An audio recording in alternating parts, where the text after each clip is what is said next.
आज़म खान के इंटरव्यू के लिए मुझे रिएक्शन के लिए रिक्वेस्ट की थी। नौशाद खान ने, बेसिक फैक्ट्स ने, मुफ्ती सादिक मज़ारी ने, शान त्यागी ने, कासिम तुर्की, पीपी सिंह और जैद तुर्क साहब ने। बड़ा मज़ा आया, मुझे बड़ा मज़ा आया। बड़ा फ़िल्मी किस्म का अंदाज़ है आज़म खान साहब का। इनका लहजा जो है वो फ़िल्मी अदाकारों की तरह है और बड़े सच्चे दिल के साथ, बड़े मुखलिसाना तरीके से इन्होंने मुसलमानों की यहाँ पे दिफा किया उनका। मुझे बड़ा अच्छा लगा देख कर। दोनों तरफ से बड़े ताबड़तोड़ चुपते हुए सवाल जवाब दिए गए। एंकर ख़ुद बड़े मज़े के थे, बड़े चालाक थे। कभी एंकर ने उनको फंसा लिया आज़म खान को, कभी आज़म खान ने एंकर को फंसा लिया। असद साहब ने बहुत तारीफ़ की है आज़म खान साहब की, तो मेरी नज़र में इनका रुतबा बहुत ज़्यादा बढ़ गया है। जी अस्सलाम वालेकुम, कैसे हैं आप सब लोग? ठीक हैं भारत में? उम्मीद करता हूँ कि आप लोग ठीक होंगे भारत में, और मैं बिल्कुल ठीक हूँ, अल्लाह का शुक्र है। पाकिस्तान में आज़म खान के बारे में मैंने एक वीडियो भी रिएक्ट किया था, उनकी बायोग्राफी के बारे में। काफ़ी जानकारी से मुझे ऐसे मिली उनके बारे में। तो उसके बाद काफ़ी रिक्वेस्ट हैं कि सर इनकी किसी तकरीर पर रिएक्शन दें, किसी स्पीच पर रिएक्शन दें, किसी इंटरव्यू पर रिएक्शन दें।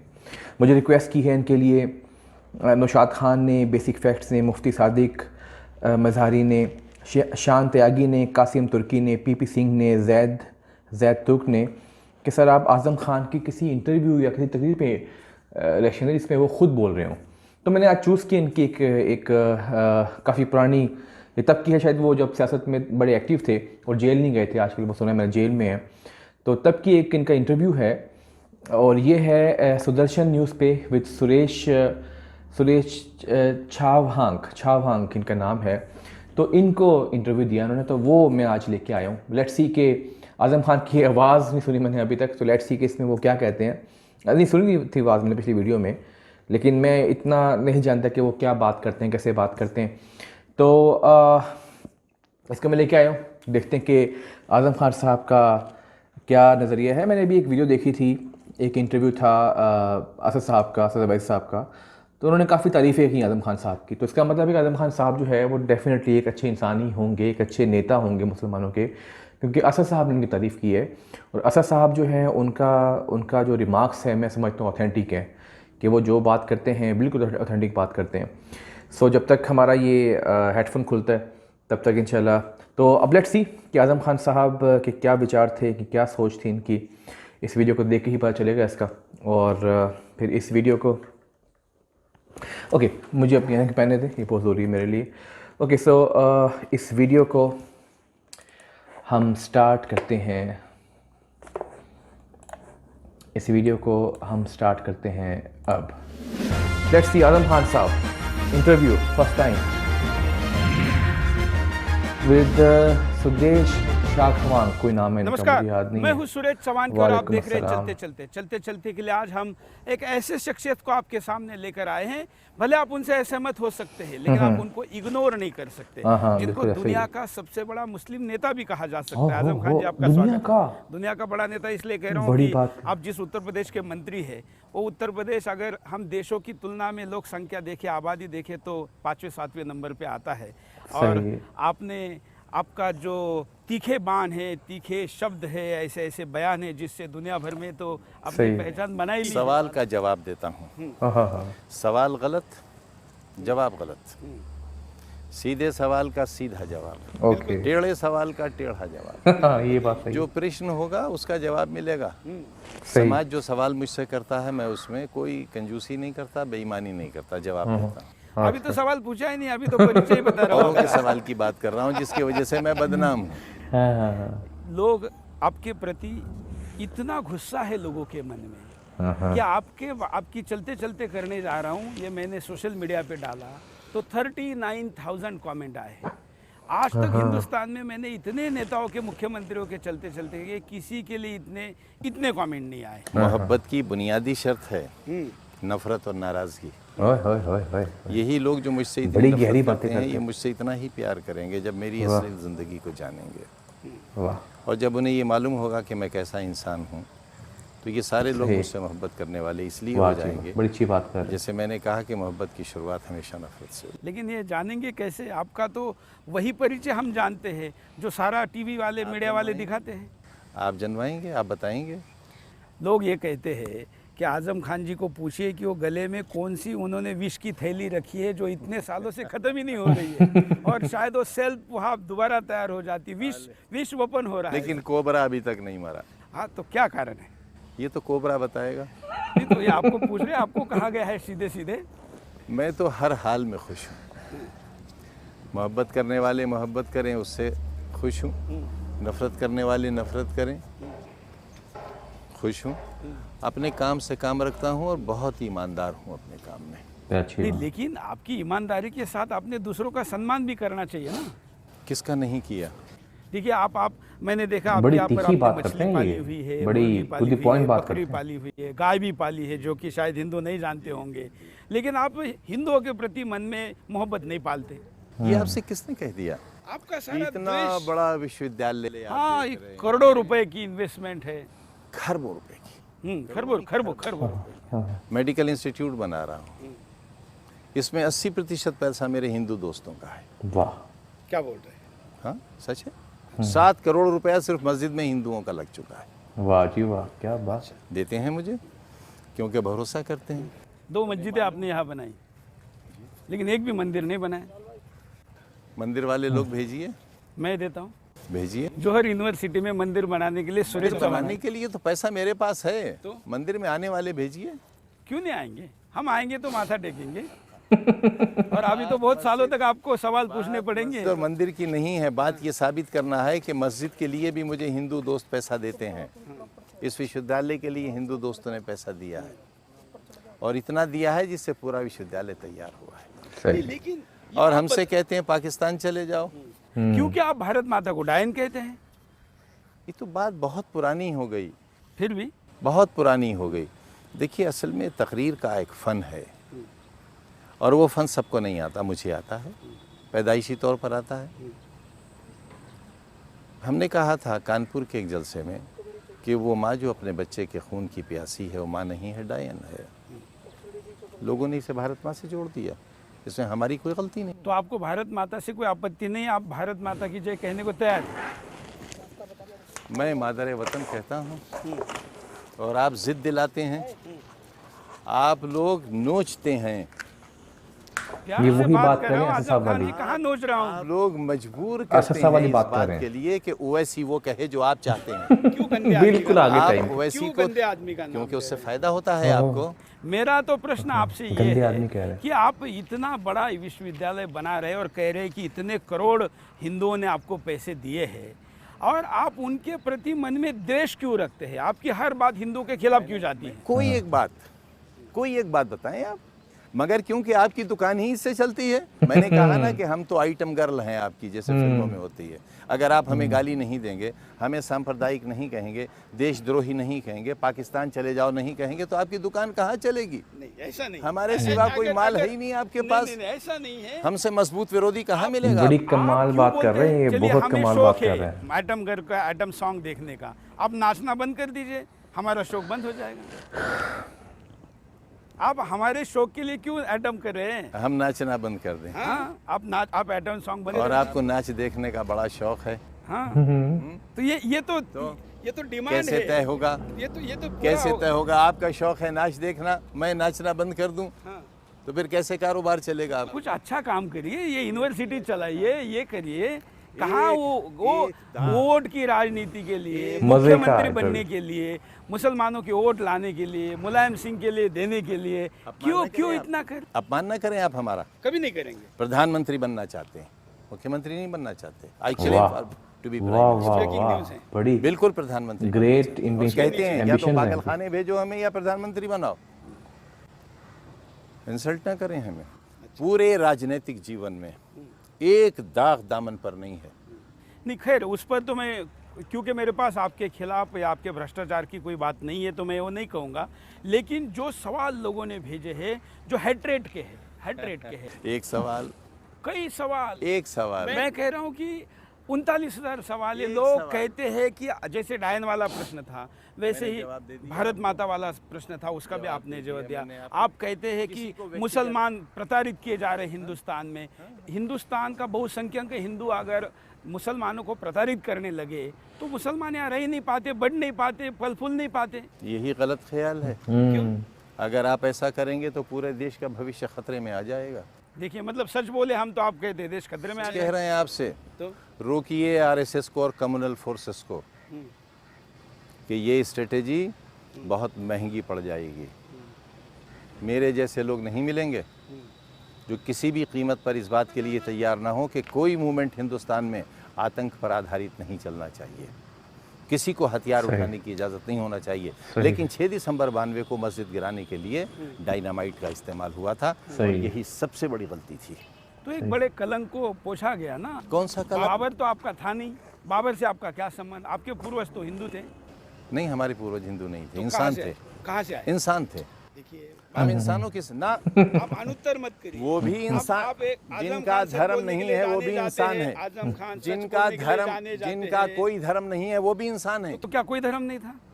किसका? कितने पीढ़ी के न मुसलमान जाने कितने लोग रहे दुनिया में जिनका कोई धर्म नहीं था और बड़े काम किए। बापू का एक भजन है, रघुपति राघव राजा राम, सबको सम्मति दे भगवान, ईश्वर अल्लाह तेरो नाम।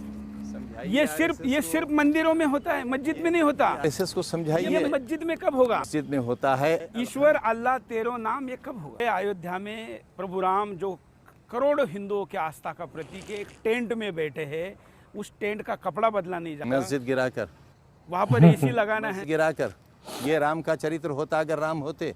मस्जिद गिराते मुसलमानों के लिए मस्जिद बड़े खरे बंदे स्थान नहीं होता, मस्जिद बदली जा सकती है। गिराते, राम बेगुनाह मुसलमानों को मारते, बच्चों को तेजाब में गलाते, गुजरात की तरह राम अगर होते, राम होते तो ये कुछ सही बात। अब आप गुजरात ज्यादा मत बोलिए, क्योंकि गुजरात से बड़े कांड तो यूपी में हो गए। गुजरात से बड़े कांड तो यूपी, मथुरा अकेला कांड कितना बड़ा हो गया। वो अलग सवाल है।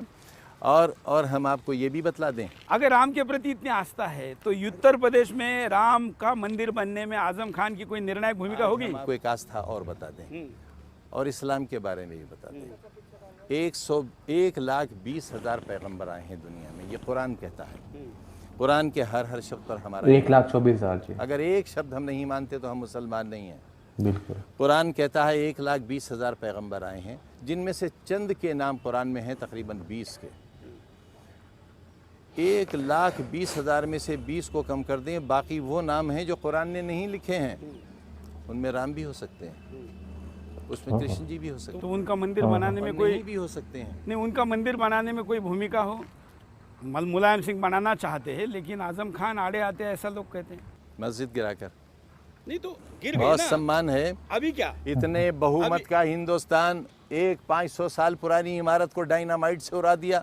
ये है, ये बहादुरी है आपकी। 36,000 500 मीटर तक 22/23 दिसंबर 1949 की रात तक नमाज हुई है और सुबह मिंबर पर मूर्तियां रखी मिली। 500 मीटर तक मुसलमान नहीं जा सकता।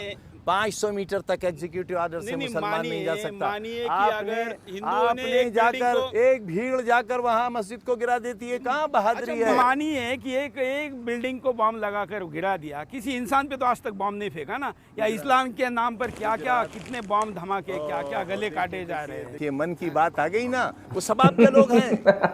आइए हमारे, वो सब आपके लोग हैं। आइए हमारे लोग हैं, अलकायदा हमारे लोग हैं। अरे ये भी सामने आ जाएगा कि अलकायदा के लोग किसके हैं। ये तो सामने आ गया कि बीजेपी के एमपी दाऊद से कितनी बार बात करते हैं एक महीने में। प्रधानमंत्री जी पाकिस्तान गए थे बगैर किसी इंफॉर्मेशन के, उस कमरे में कौन कौन लोग थे? आई चैलेंज कि आप फोटो रिलीज कीजिए। नहीं, ये तो आपका एक मतलब हम मीडिया वाले, लेकिन हम लोगों से आपके फंसा लिया उन्होंने, एंकर को फंसा लिया। मीडिया में आपसे हमसे ज्यादा आप बने रहते हैं और इसलिए दाऊद का और मोदी का नाम जोड़ दिया। तो क्यों नहीं फोटो रिलीज करते? प्रधानमंत्री, अब जो फोटो है ही नहीं वो कैसे रिलीज होगा? क्यों नहीं है फोटो? सबूत नहीं रख। मैं आपको चैलेंज करता हूँ, आप करिए रिलीज। जिस सोर्स ने आपको बताया है कि दाऊद और मोदी एक साथ थे, वो फोटो दे दे। हमारे देश का प्राइम मिनिस्टर पाकिस्तान के प्राइम मिनिस्टर के साथ मिलता है और फोटो नहीं है। Is this not a conspiracy? Video है, कहाँ है? सारी चलाए ना। कहाँ चला? उस सारे चैनल पे कहाँ है? अब आप वो कमरे का आप रिलीज करिए। मैं रिलीज करूँ? मुझे साथ ले गए हो? क्योंकि आप आरोप लगाते हैं तो आप रिलीज भी करिए। पाकिस्तान जाने के लिए तो आप खुद कह रहे जाना चाहते हैं। हम कहे पाकिस्तान चले जाओ तो आप गुस्सा होते और आप कहते हैं कि मोदी जी मुझे लेके जाते। मैंने कहा अभी तो आपने कहा। तो फोटो के लिए कह रहा हूँ, फोटो के लिए कह रहा हूँ। फिर आप कहते कि एक इतने बड़े नेता को फोटो का। मेरे परिवार के लोग पाकिस्तान में हैं। मैं सगी बहन के बच्चों को नहीं पहचानता। उनकी कहाँ शादियां हुई नहीं जानता, आज तक पाकिस्तान नहीं गया। लेकिन हमारे प्राइम मिनिस्टर बगैर सिक्योरिटी क्लियरेंस लिए अपने दोस्त से मिलने चले जाते हैं, उनकी माँ के लिए मलियाबादी आम ले जाते हैं, कश्मीर की शाल ले जाते हैं, और सरहदों पर लोग मारे जाते हैं। उन्होंने तो कहा ये था कि प्रधानमंत्री बनने के 100 दिन के अंदर पाकिस्तान का अस्तित्व खत्म कर दूंगा। कहाँ है? नहीं, सिक्योरिटी की जरूरत क्या है? शेर कभी दिखता नहीं इधर उधर, शेर तो ऐसे बाहर निकलते। फिर भी जानवर है, शेर इंसान बनो। शेर फिर भी जानवर है, जानवर नहीं बनना, इंसान बनना है। आप बड़ी इंसानियत दिखा रहे हैं लोगों में। देखिए वहाँ पर मुलायम सिंह के नाम से ह्यूमैनिटी फैसिलिटीज आपने खोला है, यहाँ इसी एंगल से ह्यूमैनिटी दिख रही है। मैं कैमरामैन को भी थोड़ी देर में दिखाने के लिए कहूँगा कि दुनिया भर में मुलायम सिंह के नाम से ह्यूमैनिटी नाम का अगर कहीं कुछ है तो यहाँ है। तो बुरा है, जिसको मुल्ला मुलायम कहते हैं लोग। बुरा है, मुल्ला मुलायम बुरा है नहीं, अगर काम अच्छा हो रहा है तो नहीं। आपको तो वो हिंदू भी पसंद नहीं है जो किसी मुसलमान के लिए हमदर्दी रखे। नहीं, ऐसा हम नहीं कहते, ये हिंदू ही रख सकता है, ये भी बताता हूँ, ये भी बताता हूँ। आपका ये काम अच्छा है, हम उसके साथ है, इसमें हमें कोई हमारा कोई बुरा काम तो बताइए। बता देंगे, अभी लोगों को दिखाएंगे, आपके काम भी दिखाएंगे और बुरा भी बताएंगे। एक बात माननी पड़ेगी, आप राजनीतिक दृष्टिकोण से बड़े चतुर हैं। जनरली जो गुरु होता है ना, चेला उसका धर्म अपनाता है या उसका जैसा हो जाता है। आप एक ऐसे चले मुलायम सिंह के कि आपने आजम खान ने मुलायम सिंह को मुल्ला मुलायम बना दिया। कितना प्रेम भरा है मुसलमानों के प्रति उनके। मुल्ला मुलायम बनाकर हमें कुछ लाभ नहीं हुआ, राजनीतिक लाभ भी नहीं हुआ। क्यों? आपको हुआ। आज आप मुख्यमंत्री हैं, नाम के नहीं है, बस सारी सरकार चला रहे हैं। अच्छा, अब आपका ये षड्यंत्र भी है कि मैं मंत्री से भी निकाला जाऊं? नहीं, आपको तो प्रधानमंत्री बनना होगा, तो ये मंत्री तो छोड़ना होगा। पहले तो ये कहा जाता था कि उत्तर प्रदेश में 4.5 मुख्यमंत्री हैं और अखिलेश यादव आधे हैं, उन 4 में से एक मैं था। अब भी क्या यही राय है? हाँ, आप मुख्यमंत्री से ज़्यादा भीड़ आपके पास है। इसलिए कि मैं लोगों के काम आता हूँ, इसलिए कि मैं झूठ नहीं बोलता, इसलिए कि मैं सच्चा हूँ और मेरे दामन पे कोई दाग नहीं है। इसलिए भी क्योंकि मुख्यमंत्री के पास कुछ है ही नहीं, जो साइन करने से डरता है, जो फाइल पर खुद साइन करने के बजाय सेक्रेटरी से साइन करवाता है, ऐसा तो मुख्यमंत्री है आप। ऐसा नहीं, वो क्योंकि सिस्टम का एक हिस्सा है, ये तरीका रहता है। मुख्यमंत्री सारे विभाग नहीं देख सकते। पहले हम मुलायम सिंह पर आए थे, मुलायम सिंह को आपने वोटों का इतना एक गट्ठा, पूरी वोट बैंक बनाकर मुलायम सिंह के साथ आप ऐसे खड़े हैं कि मुलायम सिंह आपको छोड़ नहीं सकते। अमर सिंह को गले लगाना हो तो भी आपकी परमिशन चाहिए। नहीं, मेरी परमिशन नहीं है, शायद इस बार परमिशन नहीं। बिल्कुल नहीं। Still I don't agree. अच्छा, ऐसा क्या बुरा है अमर सिंह में? शेरो शायरी करता है, लोगों के शौक पूरे करते हैं, अच्छा बोलते हैं। शेरो शायरी जो ट्रक के पीछे लिखे होते हैं ना, वो वाली। देखिए, आदमी अगर एकदम घटिया होता तो मुलायम सिंह को क्यों प्यारा होता? जब मुलायम सिंह वो दल में ना रहते हुए उसको अपने दिल में रखते हैं, तो कुछ तो है अमर सिंह में। आपका मौन कुछ कहना चाह रहे हैं? नहीं, कुछ हाँ, अब अमर सिंह पे ज़्यादा बोलना नहीं चाहते, ऐसा दिख रहा है। ज़रूरी थोड़ी है कि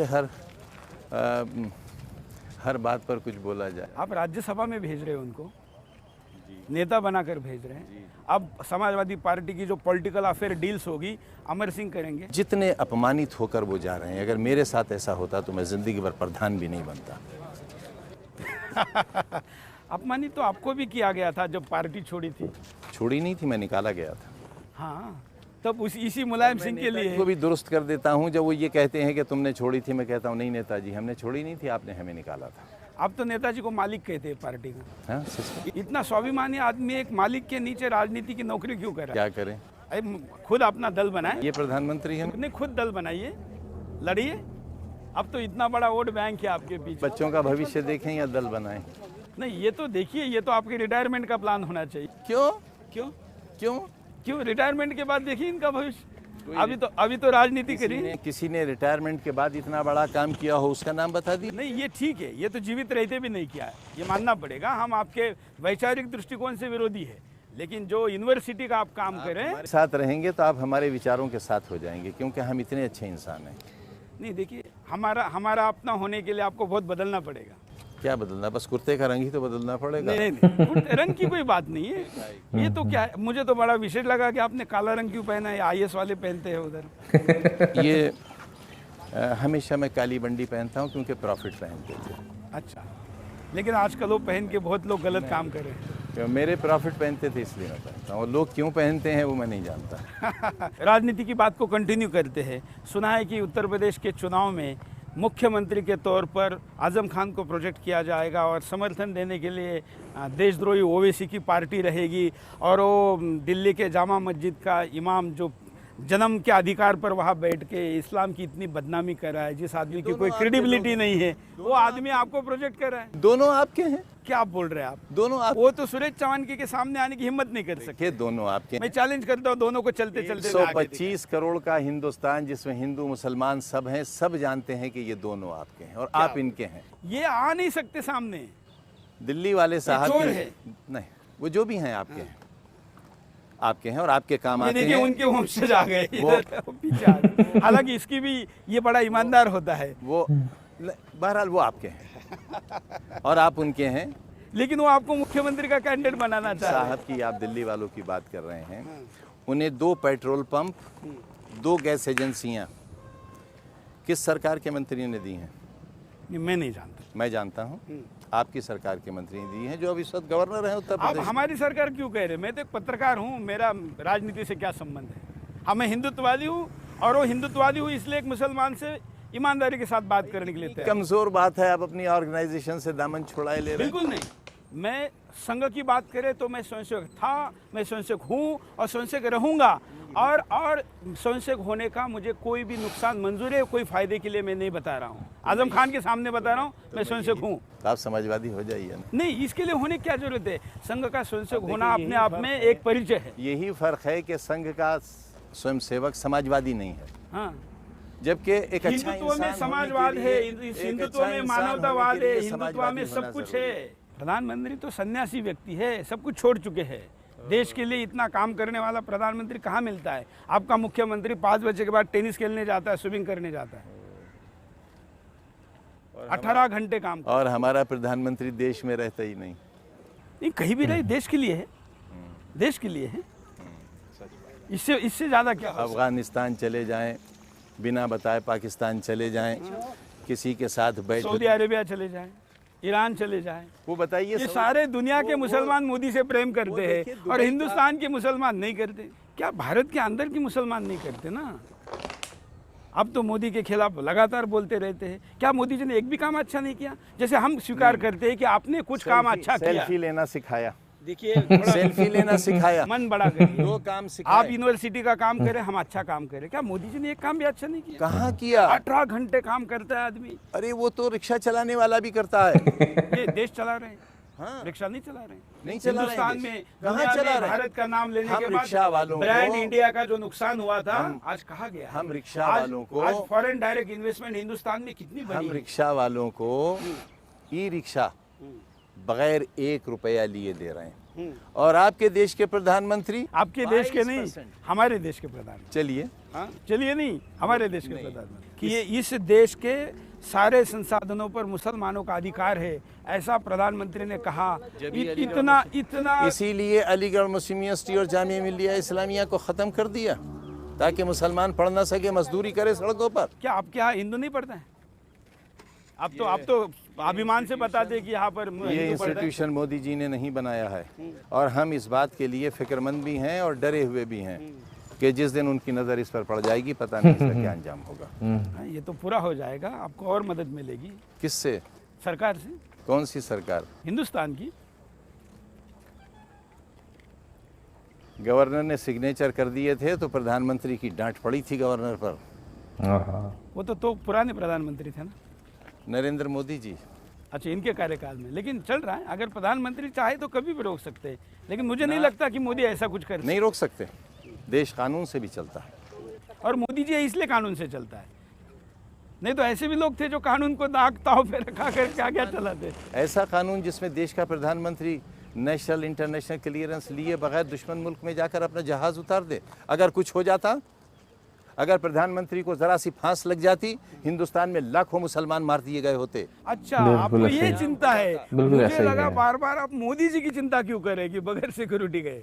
आपकी चिंता भारत के मुसलमानों की। क्यों नहीं होना चाहिए? गुजरात की तरह हमारे जाए हर जगह। नहीं होनी चाहिए। प्रधानमंत्री तो ऐसी जगह चले गए जहाँ वो सेफ थे। वो तो आतंकवादियों में चले गए, उन्हें कौन कुछ कर लेगा, उनसे दोस्ती कर ली।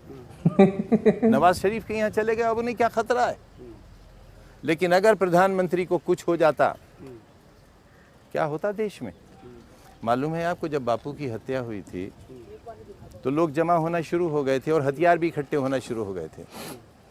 मौलाना अबुल कलाम आज़ाद गए प्रधानमंत्री पंडित नेहरू साहब के पास और बाजुओं से पकड़कर उठा लिया। क्या करते हो? उनका चलिए all India radio. All India radio लाए और डायरेक्ट टेलीकास्ट हुआ प्रधानमंत्री का उस समय के कि बापू की हत्या एक सरफिरे नाथूराम गोडसे ने कर दी है। नतीजा ये हुआ कि वो नफरत का तूफान जो उठा था वो दब गया। सही। लेकिन ऐसा कहा जाता है कि वहाँ एक एक्स्ट्रा गोली भी मिली थी जो नथुराम के बंदूक से ज़्यादा थी। तब के राजनेता भी नहीं चाह रहे थे कि गांधी जीवित रहे। देखिए, आरएसएस से कोई नहीं जीत सकता। क्यों? आपको जो अंग्रेज कह देगा आप वही कहोगे। बापू की हत्या को भी आपने इससे जोड़ दिया, क्योंकि बापू को आप मानते ही नहीं। आप तो नाथूराम गोडसे के मानने वाले हो, आप बापू को कैसे मानोगे? आप तो बापू के हत्यारे को सम्मान देते हैं। हम तो बापू को हम बापू को जितना मानना चाहिए उतना मानते हैं।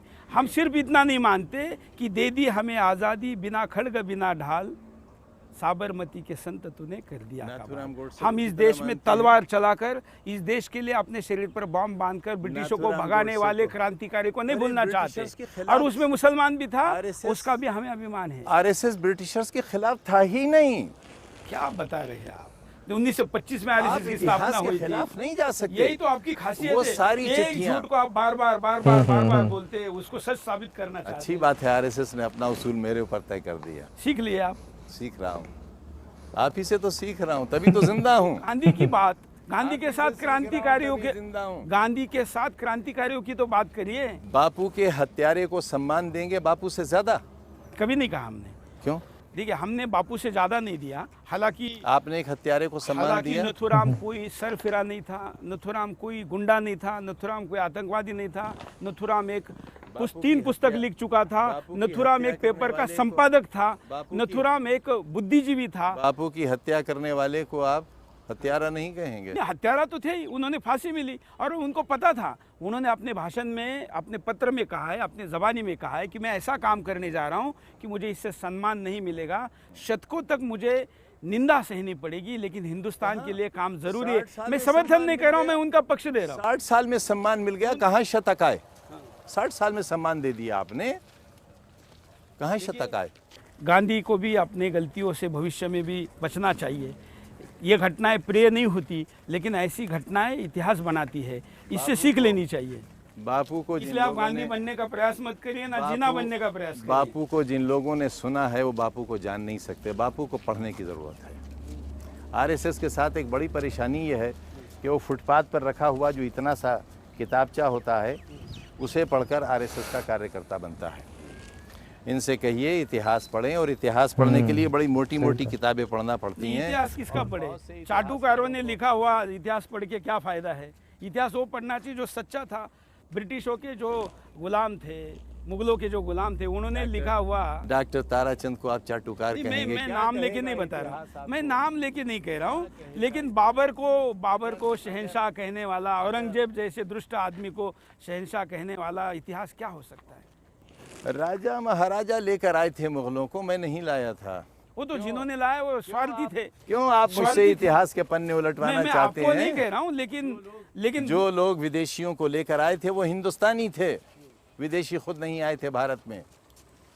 टीपू सुल्तान को मरवाने वाले भी हिंदुस्तानी थे। लूटने के लिए आए थे, और आज उनका महिमा मंडन हो रहा है। वो लुटेरों के नाम से बनी मस्जिद के लिए आप कह रहे कि बाबरी शहीद हो गई, राम का मंदिर को रोक रहे हैं। बाबर ने बाबरी मस्जिद नहीं बनवाई, यही नहीं मालूम आपको? उनके नाम से, मैं कह रहा हूँ उनके नाम की मस्जिद है। क्या आजम खान को प्रेम है? क्यों प्रेम है बाबरी मस्जिद? आपने नाम बदल दिया होता उसका, सुदर्शन मस्जिद रख दिया होता। क्या परेशानी थी? ऐसा होगा तो उसके अंदर एक हिंदू नहीं, एक मुसलमान भी नहीं जाएगा। आप जानते हैं आप कितने कट्टर हैं? नहीं, मैं इतना कट्टर हूँ कि मैं दूसरे के मुसलमान को मंदिर में नहीं आने देंगे, लेकिन हमारी मस्जिद में कोई भी हिंदू भाई जा सकता है। मैं आजम खान को कहता हूँ, अभी इस वक्त हम लाइव कैमरे में जाएंगे, दुनिया का कोई भी मंदिर आपको आने से रोकेगा नहीं। अरे हिंदुओं को रोकते हैं, मैं तो मुसलमान हूँ। आपको नहीं रोकेगा। अरे मुझे एक मस्जिद में सुरेश चौहान के को लेके जाइए, एक मस्जिद में सुरेश चौहान के को लेके जाइए। आप अगर उस मस्जिद में आप रोक दिए जाए तो मस्जिद ही नहीं है, रोके जाते हैं, प्रवेश ही नहीं है, अपनी महिलाओं को प्रवेश नहीं है। आपने बहस बदल दी। किसने कहा महिलाओं को रोका जाता है? मस्जिद में महिलाओं और मर्दों की एक साथ जमात होती है। आप खाना काबा में चले जाइए, मस्जिद नबवी में चले जाइए, लेकिन हाँ कांधे से कांधा मिलाकर अब नहीं खड़े होते। रसूलुल्लाह के ज़माने में हुआ करते थे। जब अखलाकी तौर पर समाज खराब होने लगा तब महिलाओं को अलग खड़ा करना शुरू कर दिया गया, लेकिन मस्जिद में औरतें नमाज के लिए अलाउड हैं। सही, वो अच्छी बात। हम धार्मिक मसले पर ही ज़्यादा बात करें, क्योंकि आप क्या है की दोस्ती हुई भी तो दिल्ली के इमाम से, आपकी दोस्ती हुई तो हैदराबाद की बिरयानी वाले से। बिल्कुल नहीं। मैं एज सुरेश चौहान के बताता हूँ, इन दोनों को मैं देशद्रोही, नमक हराम कहता हूँ। ये कभी भी हिंदुस्तान के नहीं हो सकते, जो अपने परिवार के नहीं हो सकते। आरएसएस का नमक खाते तो उसका भी हराम हो गए ना, वगैरह है तो भी। तो फिर अब क्या करें, हमारी तो मजबूरी है। ये इन लोगों का नहीं कहते। हमें एक समय ये चलेगा कि मुंह पर बोलने वाला आदमी चलेगा, लेकिन आप अगर काम अच्छा करने का दावा करते हैं तो अच्छा बोलिए ना। अच्छा बोलने में क्या दिक्कत है? भारत में कोई मूवमेंट अगर हथियार के साथ चलता है, किसी का नहीं चलता। अगर दहशत के नाम से चलता है तो भारत का ही देश है। मदरसों में पढ़ाया जाता है, किसी संघ की शाखा में, किसी संघ की विद्यालय में शस्त्र नहीं दिया जाता। प्रधानमंत्री बनना है तो बनिए ना, सीधा होके हिम्मत से बनिए, हौसला रखिए, टक्कर दीजिए। ये सारा हेट्रेड फैलाने की मुसलमानों के नेता है। आज भी हम ये मानते हैं कि आज हिंदुस्तान में आपसे बड़ा मुसलमानों का कोई नेता नहीं, ये फैक्ट है। जो हिंदू मेरे पास आ जाते हैं मैं उनका भी नेता हो जाता हूँ, क्योंकि वो मुझे समझ लेते हैं। अभी तक ऐसे हिंदू दिखे हैं, मिले नहीं है। आप 10 बार मिल लीजिए मुझसे। मिलूंगा ना, मैं आपसे मिलूंगा, फिर देखता हूँ आप कैसे बुरा कह लेंगे मुझे। I challenge. वेरी गुड, बहुत अच्छा, बहुत अच्छा, बहुत मज़ा आया मुझे सुन के। मुझे इनकी शख्सियत के नए पहलू पता चले। बड़े अच्छे इंसान हैं इसमें, बड़े अच्छे मुसलमान हैं। मेरा ख्याल था कि शायद ये एक सेकुलर किस्म के मुसलमान होंगे, क्योंकि समाजवादी पार्टी में हैं मुलायम सिंह यादव के साथ और हिंदुओं के साथ काम करते हैं। मेरा ख्याल था कि शायद ये कोई एक बराए नाम मुसलमान होंगे, लेकिन ये इस्लाम की सब बातें जानते हैं और बड़े एक कट्टर मुसलमान मुझे लग रहे हैं। और जो एंकर है वो ख़ुद बहुत ज़्यादा तेज़ है, वो उनका रास्ता काटे जा रहे हैं, लेकिन बाद वो भी उनका जवाब दे रहे हैं। बड़ा मज़ा आया मुझे इसमें। एंकर बहुत मज़े के थे और इनका अंदाज़ फ़िल्मी है बिल्कुल। इनकी आवाज़ बिल्कुल फ़िल्मी अदाकारों की तरह, जैसा से होती है आवाज़ फ़िल्मी अदाकारों की, बिल्कुल सेम। और हर बात का बड़ा तगड़ा जवाब दिया उन्होंने और बड़ा अच्छा जवाब दिया। मुसलमानों की सपोर्ट करते रहे, हर वक्त भाईचारे का दर्स भी दिया, लेकिन मुसलमानों की सपोर्ट करते। मेरा ख्याल था कि शायद आज़म खान साहब कुछ सेकुलर किस्म मुसलमान हैं, लेकिन ये बड़े अच्छे, बड़े मतवाज़न किस्म के इंसान मुझे दिखाई दिए हैं। मुझे बड़ा मज़ा आया सुन के इनको। एंकर भी बड़े मज़े के हैं, उनका भी बड़ा मज़ा आया। उन्होंने बड़े ताबड़तोड़ सवाल किए, इन्होंने बहुत ताबड़तोड़ जवाब दिए। कभी कभार एंकर ने उनको फंसा लिया, कभी इन्होंने एंकर को फंसा लिया। तो बड़ा एक बैलेंस किस्म का ये इंटरव्यू चला और मुझे बड़ा अच्छा लगा आज़म खान की पर्सनैलिटी से मुतारिफ़ होके। इनकी और स्पीचेस मैं सुनना चाहूँगा बिल्कुल। और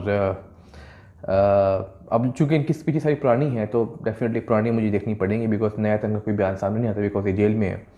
सो बहुत अच्छा लगा। मुसलमानों के मुखलिस हैं, मुसलमानों के साथ, हिंदुओं बीजेपी के ख़िलाफ़ हैं और मुसलमानों के लिए हक़ के लिए बात करते हैं, पीछे नहीं हटते, मुनाफ़िक़त नहीं दिखाते, जो कहते हैं मुंह पे कहते हैं। इनका जो स्टार्ट हुआ था इंटरव्यू का वही बड़ा कमाल था, उसमें बड़ा कटर किस्म की इन्होंने बातें की थी शुरू में। तो बहुत शुक्रिया आप लोगों का, सब लोगों का, जिन्होंने मुझे रिक्वेस्ट की। मेरे ख्याल में मैंने मिस किया इस चीज़ को, मुझे काफ़ी देर पहले इनकी तकरीर पर रिएक्शन देना चाहिए था। पर इंशाल्लाह होपफुली फ्यूचर में इनकी मज़ीद तकरीर पे, इंटरव्यूज़ पे रिएक्शन दूँगा। जी, अल्लाह हाफ़िज़।